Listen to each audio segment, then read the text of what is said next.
নমস্কার বন্ধুরা, বাসন্তী কিচেনে আপনাদের স্বাগত।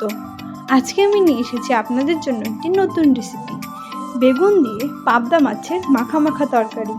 চলো রেসিপিটা দেখে নিই। প্রথমে আমরা কড়াইতে তেল দিয়ে দিচ্ছি। তেলটা গরম হতে হতে ভালো করে ধুয়ে রাখা পাবদা মাছে নুন ও হলুদ দিয়ে ভালো করে মেখে নিচ্ছি। মাছটা মাখা হয়ে গেছে, ওইদিকে তেলটা গরম হয়ে গেছে, একে একে মাছগুলো দিয়ে দিচ্ছি। তারপর একটি ঢাকনা দিয়ে মাছগুলোকে ঢেকে দিচ্ছি। ঢাকনাটা সরিয়ে দিয়ে মাছগুলোকে আমরা হালকা হাতে উল্টে পাল্টে দিচ্ছি। ঢাকনাটা সরিয়ে দিয়ে মাছগুলো ভাজা হয়ে গেছে, এখন নামিয়ে নিচ্ছি। একই রকমভাবে আমরা বাদবাকি মাছগুলো ভেজে নিয়েছি। তারপর আমরা ওই কড়াইতে সামান্য তেল দিয়ে নুন দিয়ে মাখা ও হলুদ দিয়ে মাখা বেগুনগুলো দিয়ে দিচ্ছি। বেগুনগুলোকে আমরা হালকা লাল লাল করে ভেজে নেব। বেগুনগুলো লাল লাল করে ভাজা হয়ে গেছে, এখন এগুলোকে আমরা নামিয়ে নিচ্ছি। ওই কড়াইতে ফোড়নে সামান্য কালো জিরে দিয়ে শুকনো লঙ্কা দিয়ে কুচনো পেঁয়াজ দিয়ে নেড়ে চেড়ে নিচ্ছি। পেঁয়াজগুলোকে আমরা লাল লাল করে ভেজে নেব। পেঁয়াজটা লাল লাল করে ভাজা হয়ে গেছে, এর মধ্যে জিরে বাটা, পেঁয়াজ বাটা, কাজু বাদাম বাটা, কাশ্মীরি লঙ্কার গুঁড়ো, সামান্য হলুদ, স্বাদ মতো নুন দিয়ে নেড়ে চেড়ে নিচ্ছি।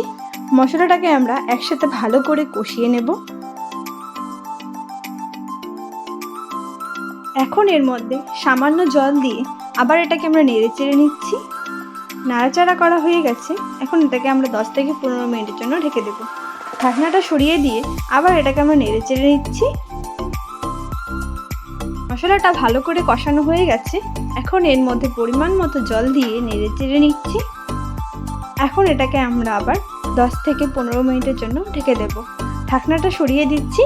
উতরণে এসে গেছে, এখন একে একে ভেজে রাখা পাবদা মাছগুলো দিয়ে নেড়ে চেড়ে নিচ্ছি।